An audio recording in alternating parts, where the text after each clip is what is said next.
এলাকাবাসীদের চাহিদা পূরণে মালদার কালিয়াচক ২ নম্বর ব্লকের পঞ্চানন্দপুর পঞ্চায়েতে নতুন রাস্তা নির্মাণ কাজের শিলান্যাস করা হলো মঙ্গলবার।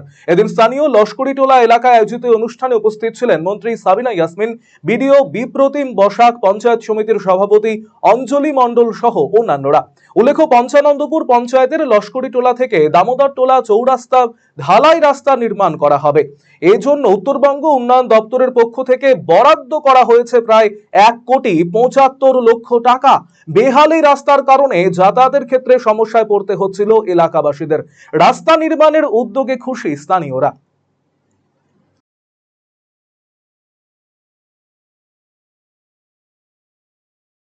₹১,৭৪,০০,০০০ টাকা ব্যয়ে প্রায় ১২০০ মিটার রাস্তার শুভ সূচনা আমরা করলাম। এই কাজ হয়ে গেলে আমাদের উত্তর পঞ্চানন্দপুর 1, উত্তর পঞ্চানন্দপুর 2, বান্ডিটোলার লোকেদের প্রচুর সুবিধা হবে এবং ফসল ঘরে তুলতেও সুবিধা হবে, পেশেন্টদেরও সুবিধা হবে।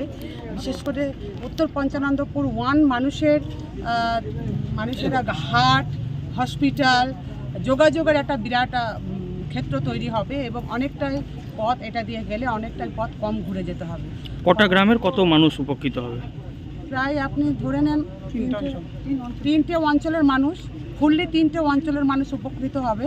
বহুদিনের এখানকার মানুষের দাবি ছিল, তো এটা আমরা করতে পারিনি টাকার অ্যারেঞ্জমেন্টের জন্য। আমি বাংলার মুখ্যমন্ত্রী শ্রীমতী মমতা ব্যানার্জিকে ধন্যবাদ জানাই এবং আন্তরিক শ্রদ্ধা জ্ঞাপন করছি যে ওনার আশীর্বাদে আজকে এত বড় রাস্তার একটা উত্তরবঙ্গ উন্নয়ন দপ্তর থেকে আমরা শুভ সূচনা করতে পারলাম।